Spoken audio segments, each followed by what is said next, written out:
السلام عليكم ورحمة الله.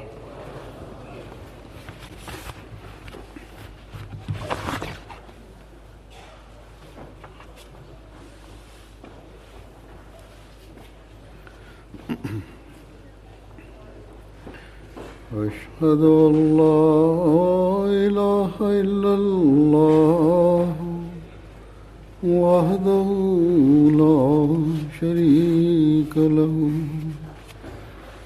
وأشهد أن محمدا عبده ورسوله. أما بعد فأعوذ بالله من الشيطان الرجيم. بسم الله الرحمن الرحيم. الحمد لله رب العالمين الرحمن الرحيم مالك يوم الدين. إياك نعبد وإياك نستعين. اهدنا الصراط المستقيم صراط الذين أنعمت عليهم غير المغضوب عليهم ولا الضالين.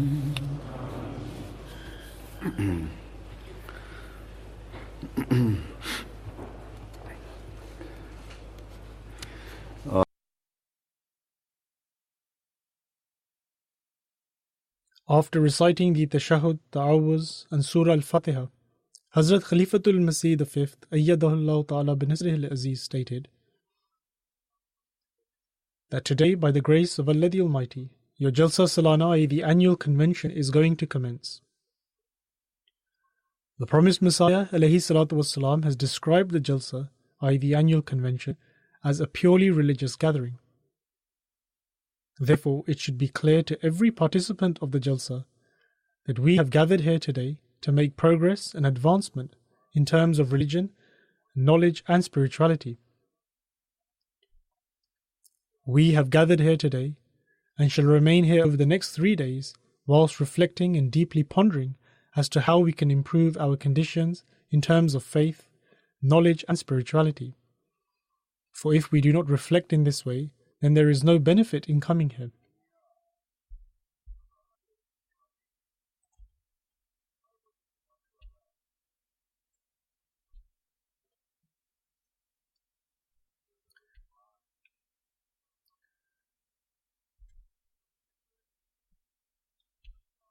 In today's age, where the world is becoming unmindful of Allah the Almighty, followers of all religions are moving away from their respective religions.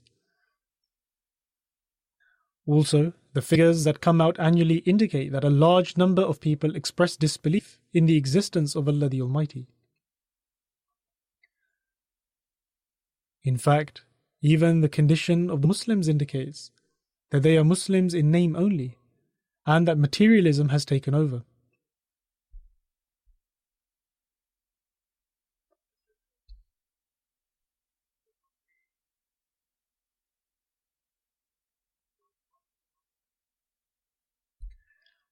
Therefore, under such circumstances, we who claim to believe in the Imam of the age, who was sent by Allah the Almighty in this era in accordance with the prophecy of the Holy Prophet ﷺ to revive the faith, and while having made this covenant that we will also help fulfill the mission of the promised Messiah and Imam Mahdi ﷺ, if, however, we do not pay attention to improving our conditions, then our claim to have come into the bayat, i.e. to pledge initiation to the promised Messiah ﷺ, is just a hollow expression, and it is empty of any spirit, and our covenant of bayat is merely a covenant in name only, and we are failing to fulfill it, and our attending this Jalsa, i.e. the annual convention, equals to attending a worldly festival.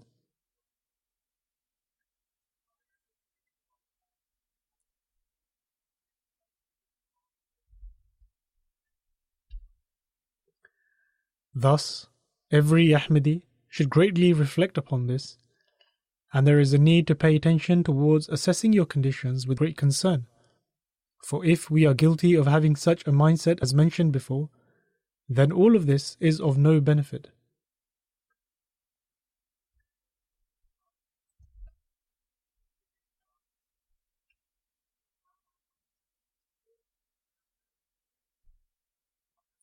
If we were to analyze ourselves, whilst keeping in view the objectives of the Jalsa Salana, i.e. the annual convention, which the promised Messiah ﷺ has stipulated for us, then we will not only be fulfilling the purpose of these 3 days, but we will also become the recipients of the prayers of the promised Messiah ﷺ, which the promised Messiah ﷺ offered in favour of the attendees of the Jalsa.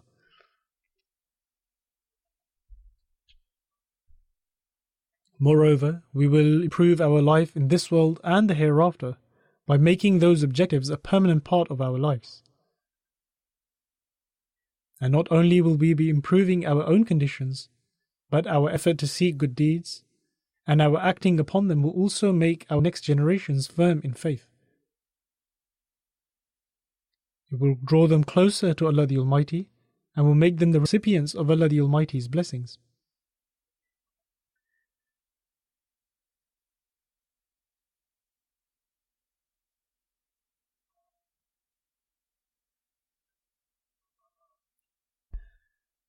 And in an age where the world is distancing itself from Allah the Almighty and religion, our progeny will come closer to Allah the Almighty and will become a means to bring the world closer to Allah the Almighty as well.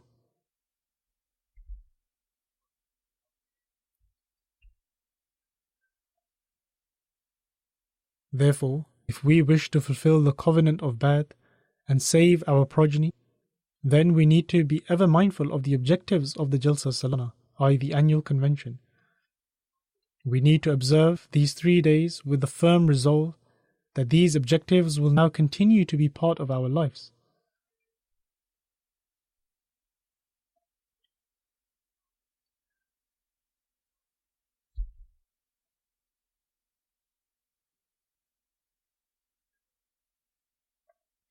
Whilst expounding on the objectives of the Jalsa Salana, i.e. the annual convention, the promised Messiah ﷺ states that the attendees of the Jalsa shall be concerned about their hereafter, and that this Jalsa is being held so that the attendees, being in this special environment, should develop a concern about their hereafter, and that they should inculcate the fear of Allah the Almighty and adopt righteousness, i.e. taqwa, and kind-heartedness.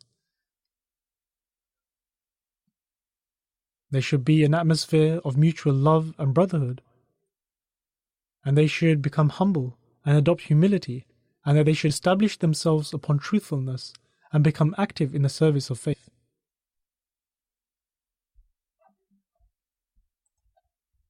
Thus, this is the purpose of our gathering here today, and in relation to the words of the promised Messiah ﷺ, every follower, whether a man or a woman, old or young, should be concerned about their hereafter to the extent that worldly things should amount to nothing compared to it.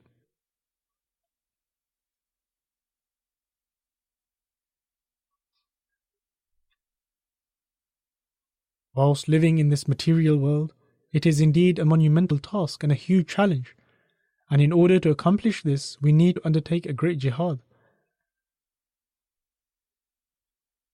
However, one can only be concerned about one's hereafter if one truly believes in the existence of Allah the Almighty and has firm faith that this world is only for a few years. At most, one can live for 80 years or 90 years, or perhaps a maximum of around 100 years, but most do not live for this long.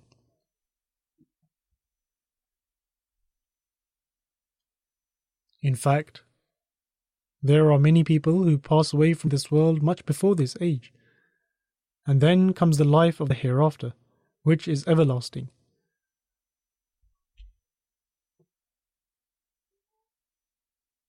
Therefore, a truly wise person is one who sacrifices what is temporary for the sake of what is permanent. However, what happens is that we tend to sacrifice the permanent life for the sake of temporary objectives or for this temporary life.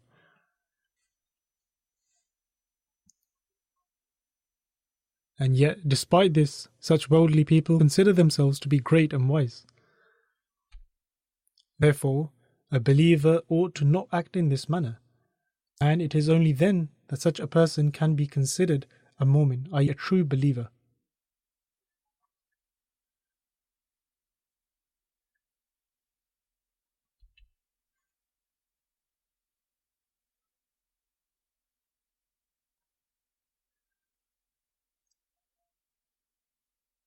Such a person, i.e. a true believer, is one who has the fear of Allah the Almighty in his heart.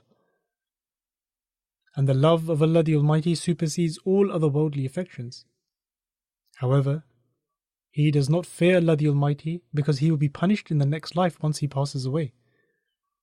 Rather, such a person fears Allah the Almighty because he does not wish for his beloved God to be displeased with him. And it is only once these sentiments of love develop that a person then strives to act in accordance with the commandments of Allah the Almighty.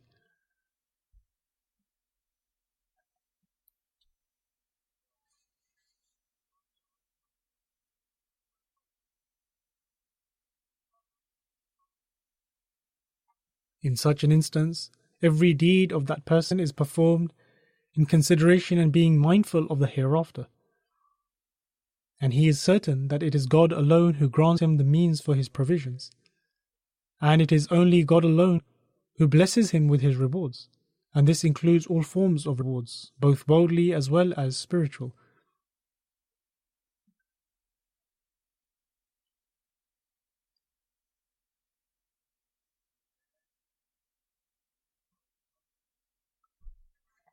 Moreover, he believes that if he continues to fulfill the rites of his worship, and if he continues to submit himself before Allah the Almighty, and whilst considering him to be the possessor of all powers, then he will continue to receive his rewards, inshallah, God willing.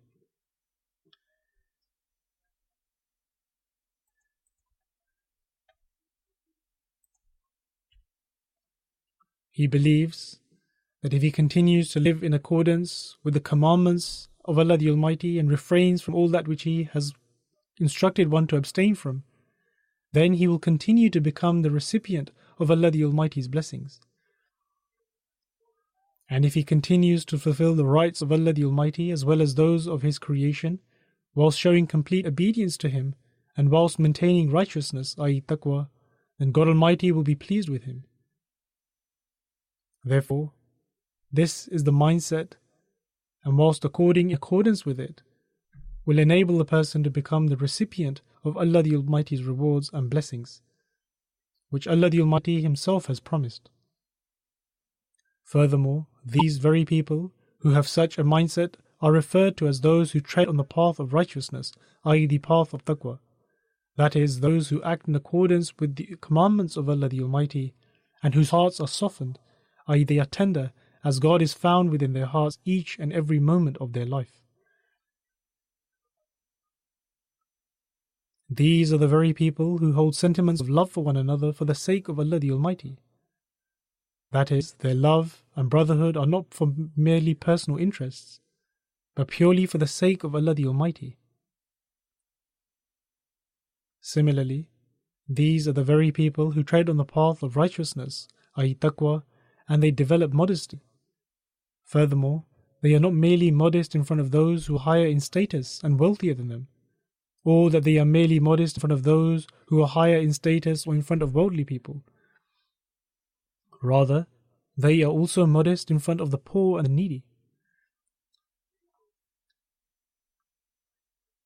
And these are the very people who uphold truthfulness at all times, and who believe that saying the right word leads a person to Allah the Almighty, and that falsehood leads to shirk, which is associating partners with Allah the Almighty.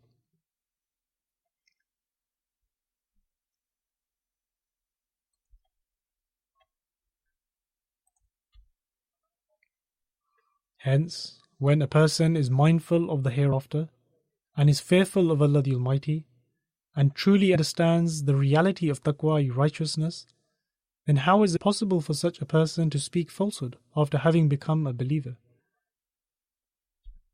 Furthermore, those who attain these qualities and comprehend the true spirit of piety and virtue, they are the ones, in fact, who are truly active in the service of their faith. Otherwise, if this is not the case, then this service also becomes a superficial means of acquiring personal interests. We often observe that there are hundreds of scholars among the Muslims who apparently seem to be very active for the service of their faith. However, in reality they are committing cruelties in the name of religion. They lack taqwa, i.e. righteousness, and the fear of Allah the Almighty cannot be seen in them, and worldly interests are dearer to them than the hereafter. And yet, they speak about the importance of Allah the Almighty and the hereafter.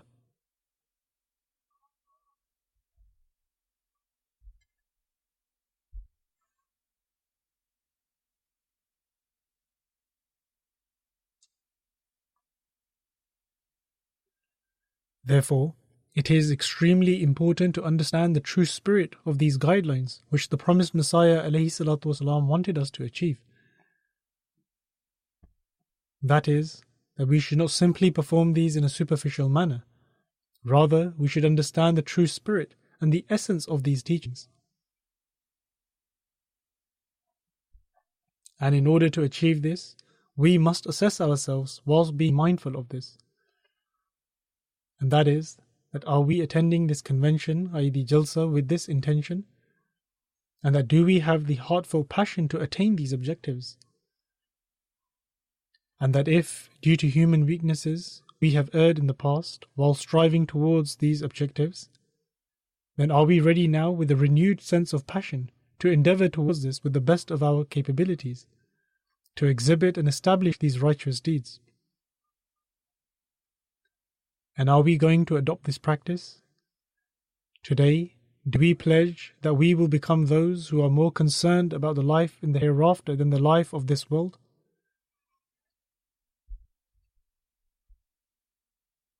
And do we pledge to give preference to the fear and love of Allah the Almighty over everything else?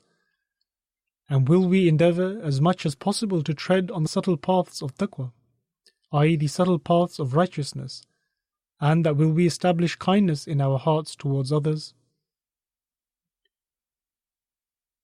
And will we increase our mutual love and brotherhood to the extent that it becomes an example for others to follow? And will we become those who progress in humility and politeness?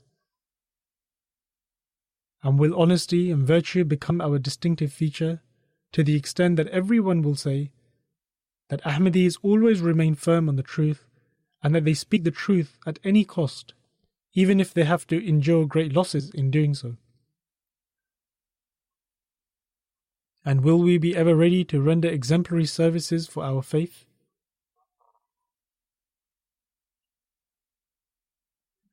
However, in order for this to be achieved, we must endeavour to propagate the message of Allah the Almighty's religion more than ever before to every individual in our society. And we must inform them about the true image and teachings of Islam.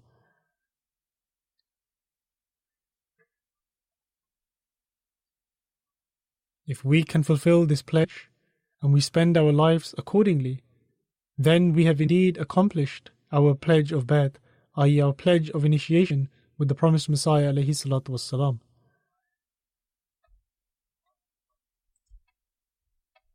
So come and let us establish our course of action to attain these objectives. A person who is worried about the hereafter and fears Allah the Almighty directs his attention towards safeguarding his worship.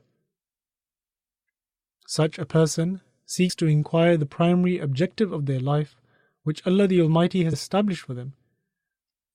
And in relation to this, Allah the Almighty states, وَمَا خَلَقْتُ الْجِنَّ وَالْإِنسَ إِلَّا لِيَعْبُدُونَ.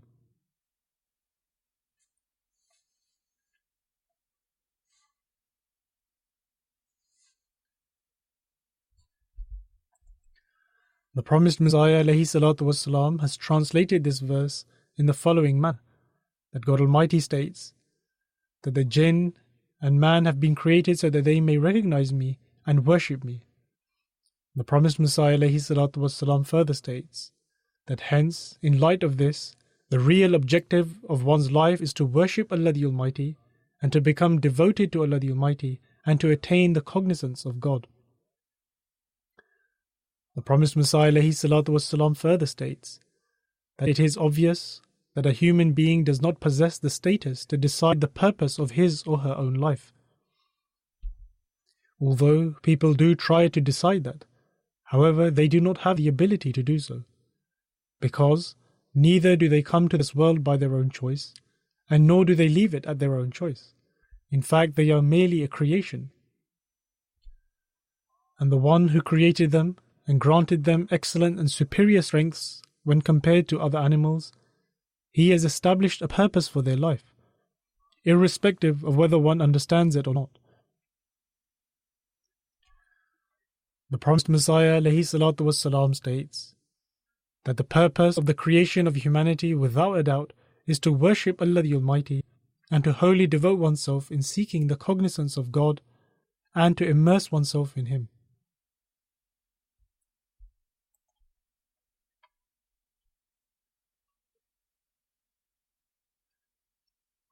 However, what is the method of this worship which God Almighty has taught us in order to attain this objective? And that is to establish prayer. Allah the Almighty states, "Inna as-salata kanat alal mu'minina kitaban mawquta." That is, verily, prayer is enjoined on the believers to be performed at fixed hours.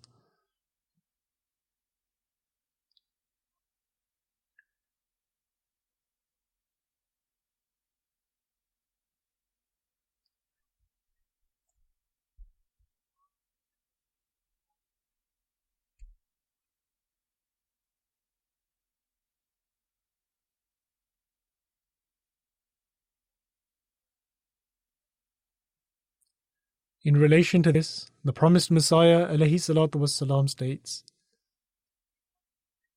that offering prayers at the fixed hours is something that I hold very dear to me, meaning that it is vital to offer prayers at its fixed time. However, we find that in this day and age, that prayers are not offered on time due to very trivial reasons, and people show negligence in this regard. In fact, there are some people who do not offer prayers altogether. They offer 3 or 4 prayers instead of the 5 daily prayers, and show indolence in this regard. Whereas Allah the Almighty has commanded the believers to protect their prayers. Allah the Almighty states that Hafizu ala salawati was salat al-wusta. That is, watch over prayers and the middle prayer, meaning that one should be mindful of their prayers and particularly the middle prayer. However, due to worldly endeavors and employment, there are many who miss their Zuhr and Asr prayers, or because of some program on television, or due to their personal plans in the evening, they will miss their Maghrib and Isha prayers. And there are also some who miss the Fajr prayer and use sleep as an excuse. Hence, every one of us must evaluate ourselves and determine whether or not we are acting on the commandments of Allah the Almighty.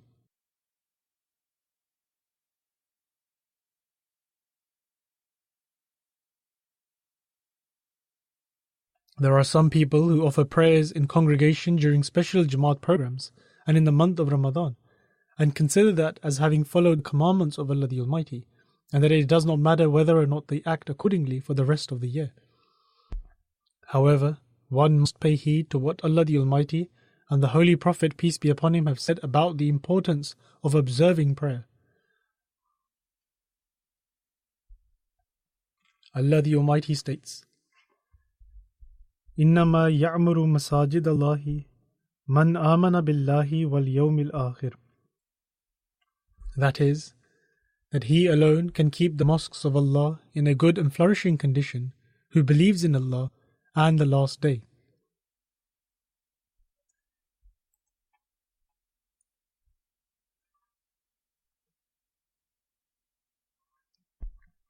The Holy Prophet, peace be upon him, stated that when you see someone visiting the mosque to offer prayers, then you should testify that such an individual is indeed a believer. This is because Allah the Almighty states that only those individuals populate the mosques who believe in Allah the Almighty and the Last Day.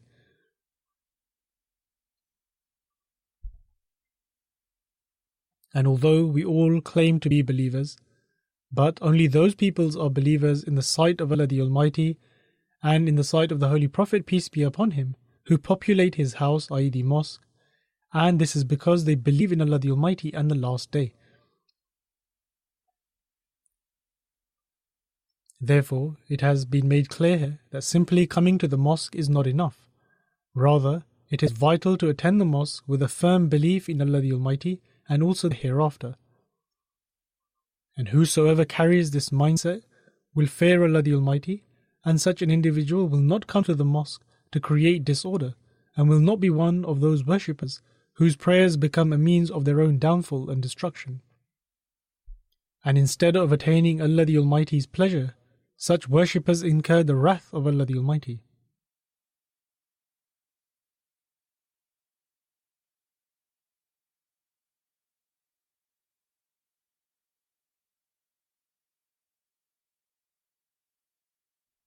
However, those who are truly righteous, they are concerned about the hereafter and they fear Allah the Almighty. Their hearts are tender and filled with love, affection and brotherhood.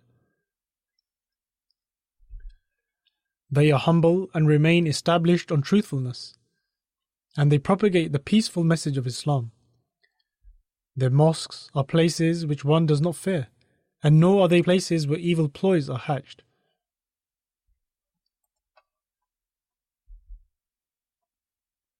It is for this reason that Allah the Almighty states that only stand in those mosques whose foundations have been established on taqwa, i.e. righteousness, and not to spread evil and disorder.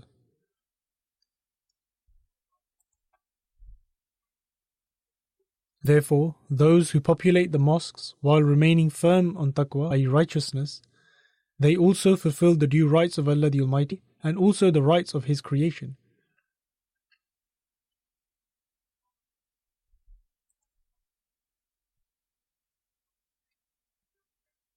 It is regarding these very people that the Holy Prophet, peace be upon him, has given the glad tidings that on the Day of Judgment, the first question that his servants will be asked about is the observance of prayer.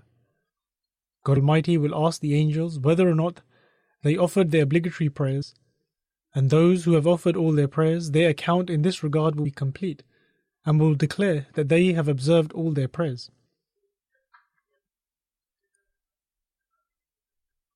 However, the Holy Prophet, peace be upon him, then further stated that those who have some deficiencies in their obligatory prayers, then in relation to them God Almighty will ask about their nawafil prayers, i.e. their voluntary prayers, and if there is any shortcoming in the observance of obligatory prayers, then it can be fulfilled from their nawafil prayers.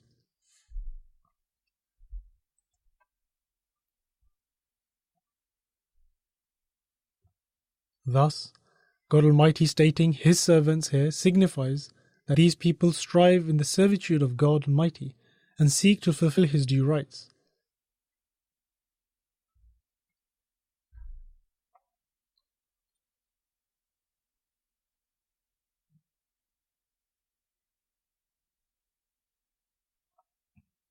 At times, in certain extreme cases, and owing to one's natural weaknesses, there can be shortcomings or one can forget. However, Allah the Almighty, granting His mercy and forgiveness, fulfills the deficiencies of one's obligatory prayers by accepting their nawafil in its place, i.e. the voluntary prayers, and thus forgives His servant and increases his deeds in this way.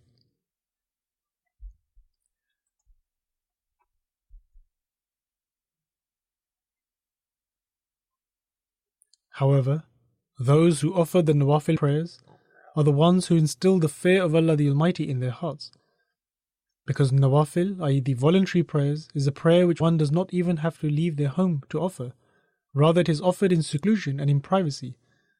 Thus, one who offers the nawafil prayers truly fears Allah the Almighty. And these are the very people regarding whom Allah the Almighty states that these are my servants. Indeed, His servants can commit mistakes, but they do not persistently go on committing them. In fact, they seek to expiate those sins. Thus, this is the mercy of Allah the Almighty, whereby on the one hand, Allah the Almighty has stated that prayer is not an ordinary matter, and that it is the very first thing which one will be asked about. Therefore, one must pay attention to this. But, on the other hand, God Almighty has also stated that if one enters the servitude of Allah the Almighty and fulfills the rights of His worship whilst adopting taqwa, i.e. righteousness, then the nawafil will be of the same rank in virtue as the obligatory prayers, and will cover His servants in the mantle of His forgiveness.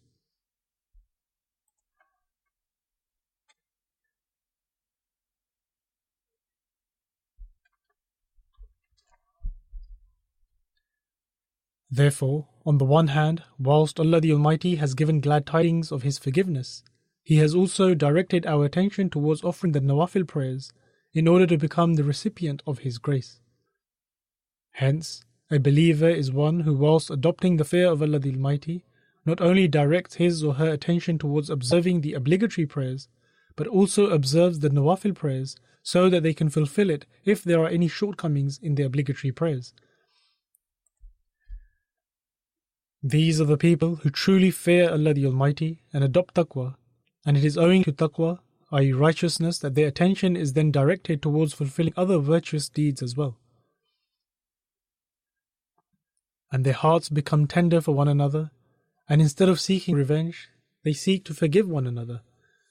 And in order to attain the love of Allah the Almighty, they treat one another with love and affection, and their hearts are filled with humility.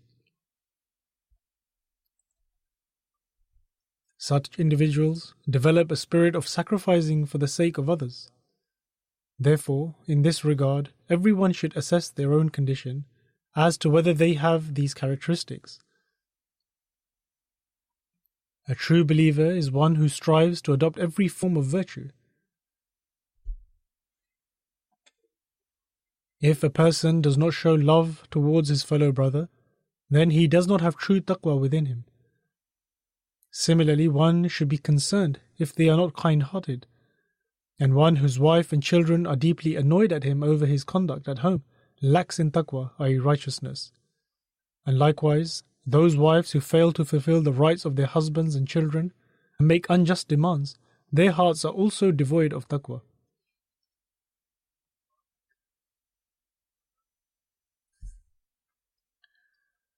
And those who treat one another with love and kindness for the sake of Allah the Almighty, they are the ones who truly adopt taqwa, i.e. righteousness. In relation to them, the Holy Prophet, peace be upon him, stated that on the Day of Judgment, Allah the Almighty will declare that where are those who love each other for the sake of my glory and greatness? For today I will shelter them in my shade on a day when there is no shade but mine.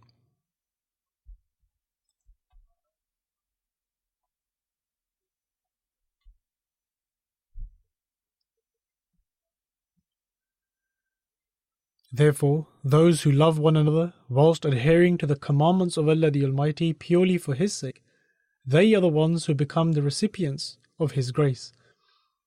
And on the other hand, those who do not do this, they can incur the displeasure of Allah the Almighty. Therefore, each and every one of us must instill the spirit within them. We proclaim the slogan of love for all, hatred for none. However, we must first practice this within our own homes and in our societies, so that this message can spread in the world in the true sense. Moreover, through just a small effort on our part, we can enter the shade of Allah the Almighty's mercy.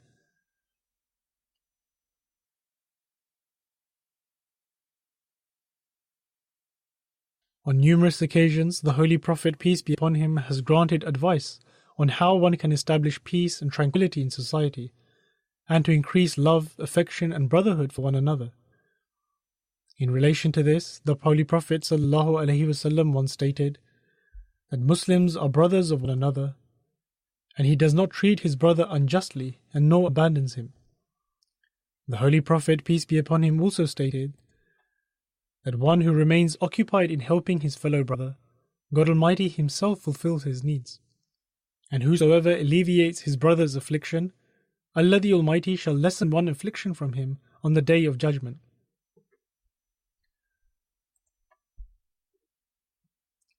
And one who covers the faults of his fellow brother, then in turn Allah the Almighty shall also cover his faults on the Day of Judgment.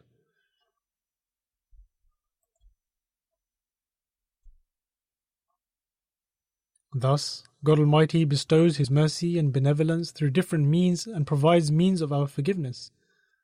However, man, owing to his own inefficiencies, his ego and stubbornness, incurs the displeasure of Allah the Almighty.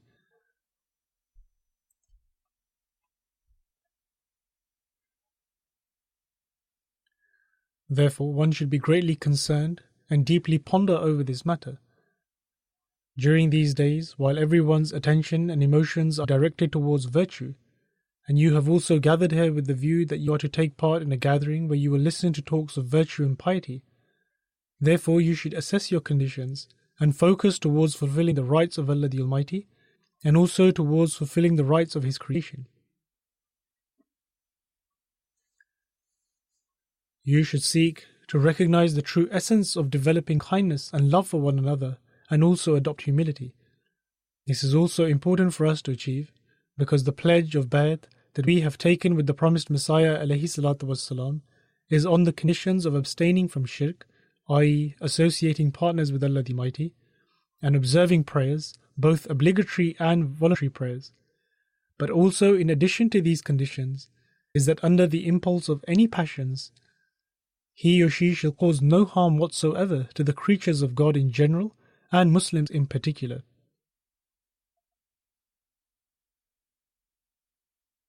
And this is not limited towards fellow Muslims or members of the Jamaat only. Indeed, we must begin from our own home, then in our dealings with other Muslims, but ultimately this should apply to the whole of mankind, and we should have love and affection in our hearts for every single person.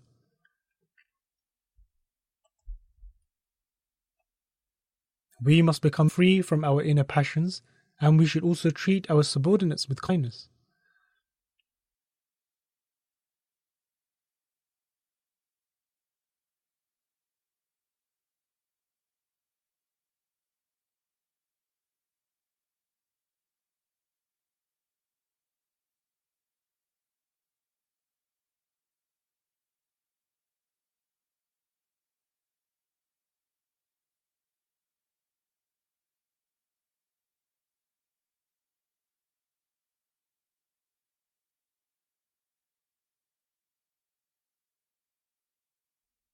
Our conduct should be such that if anyone wishes to determine whether our standard is according to what we claim, then they may do so.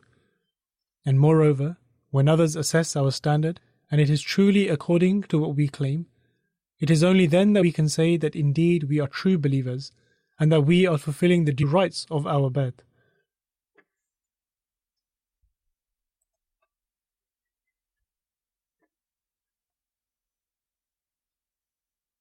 Then, another condition of our Bay'at is that he or she shall entirely give up pride and vanity and adopt humility and meekness.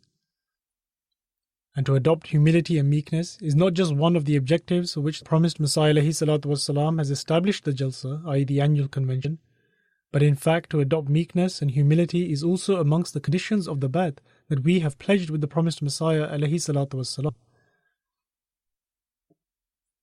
Therefore, it is our responsibility to fulfill this pledge, and this in fact is the very first step towards truthfulness, which is that we fulfill the pledge that we have made.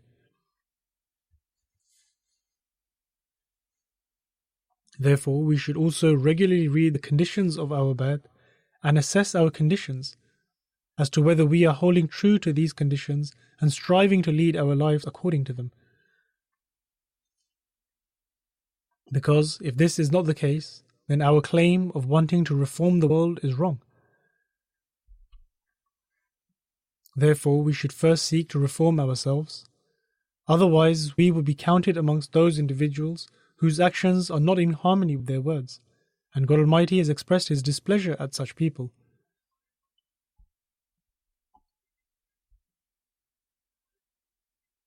Moreover, in such an instance, instead of testifying to the truth, our actions and practices will be testifying to falsehood. When there is incongruity between our words and our actions, then our claim to serve faith and all our efforts towards this will also be false. Indeed, the promised Messiah ﷺ is true, and he is true in his claims, and there is no doubt that Allah the Almighty has vouchsafed his promises of granting him victory. And there is no doubt that Allah the Almighty has promised to grant him a Jamaat, i.e. community of sincere devotees. But if our condition remains the same, then we will not be counted amongst those who are the true helpers of the promised Messiah ﷺ's community. Therefore, in order to receive the blessings of our Bai'at, we must assess our conditions and also ponder over the objectives of the Jalsa. We are very fortunate that we have been granted 3 days of the Jalsa to reflect over this. And so, each and every one of you should assess their condition, and instead of engaging in idle conversation, you should spend your time in supplications, seeking forgiveness, and sending salutations upon the Holy Prophet, peace be upon him, i.e. reciting durood. And it is only then that we can truly benefit from the Jalsa. The promised Messiah ﷺ states, "The members of my Jamaat, wherever they might be, should listen with attention. The purpose of their joining this movement and establishing the mutual relationship of spiritual preceptor and disciple with me is that they should achieve a high degree of good conduct, good behavior and righteousness. No wrongdoing, mischief or misconduct should even approach them. Therefore, this is the standard of true taqwa, i.e. righteousness, in that they should be free of such ills." The promised Messiah ﷺ then further states that they should perform the 5 daily prayers regularly in congregation. They should not utter falsehood and should not hurt anyone by their tongues. They should be guilty of no vice and should not let even a thought of any mischief, wrong, disorderliness or turmoil pass through their minds. They should shun every type of sin, offense, undesirable action, passion, and unmannerly behavior. They should become pure-hearted and meek servants of Allah the Almighty. That is, they should become such individuals whose hearts are pure and free from all ills, and no poisonous germ should flourish in their beings.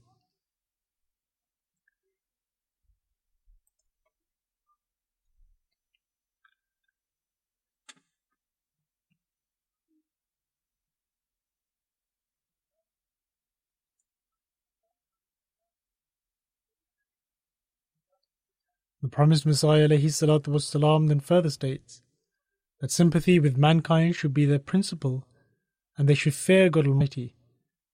They should safeguard their tongues and their hands and their thoughts against every kind of impurity, disorderliness, and dishonesty. They should join the 5-day prayer services without fail. They should refrain from every kind of wrong, transgression, dishonesty, bribery, trespass, and partiality. That is, one should refrain from usurping the rights of others and showing unlawful bias and causing harm to others. The promised Messiah ﷺ further states that they should not participate in any evil company. The youth should be mindful of ensuring to abstain from keeping bad company, and the parents should also be mindful of this and ensure that their children are not keeping bad company. Otherwise, they will take their influence and become like them.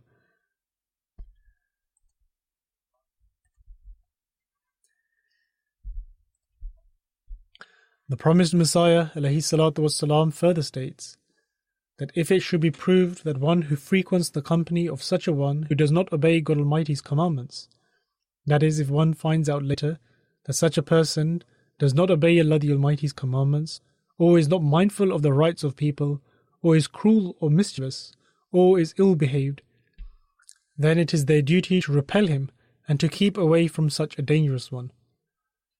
Therefore, an Ahmadi should always keep good company and remain in good society.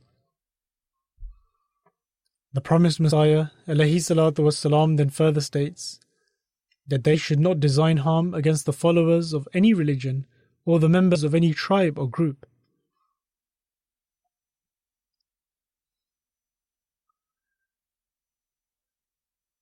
The promised Messiah ﷺ then further states that become true well-wishers for everyone. If one wishes to advise others, they should do so in a sincere manner. In other words, one's speech and actions should be such that the words of advice should have an impact and one should not show bias towards anyone.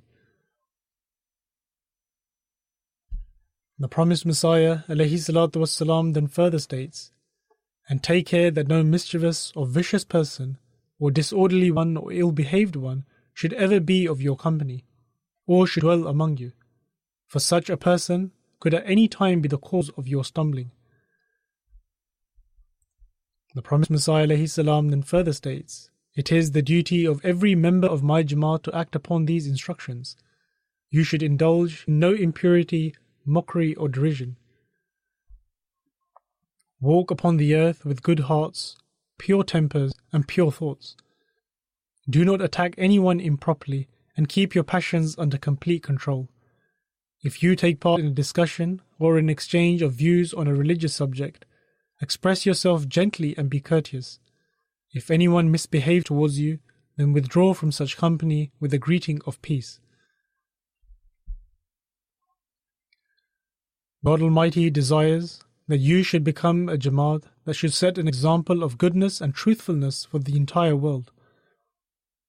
Therefore, be alert and be truly good-hearted, gentle and righteous. You will be known by your regular attendance at prayer services and your high moral qualities. Thus, you will be recognized by your observance of the 5 daily prayers and your excellent morals. And if you can develop these traits, then consider that you have fulfilled the rights of your Bai'at. The promised Messiah ﷺ further states that he who has the seed of evil embedded in him will not be able to conform to this admonition. That is, one who has the seed of evil embedded in him shall not be able to conform to this instruction. May God Almighty grant us all the ability to fulfill the rights of our Bai'at with the promised Messiah ﷺ, and may we adhere to his instructions and fulfill his expectations from us. And may we also avail of as much benefit as possible from the Jalsa, and thereby improve our religious, spiritual and intellectual conditions, and then may we continue to remain established upon these virtuous deeds.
Alhamdulillah,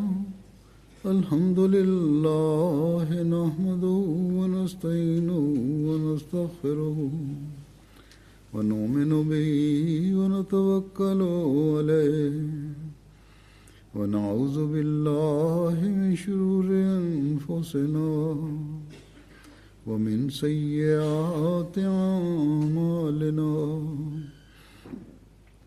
من يهده الله فلا مضل له ومن يضلل فلا هادي له ونشهد أن لا إله إلا الله ونشهد أن محمدا عبده ورسوله.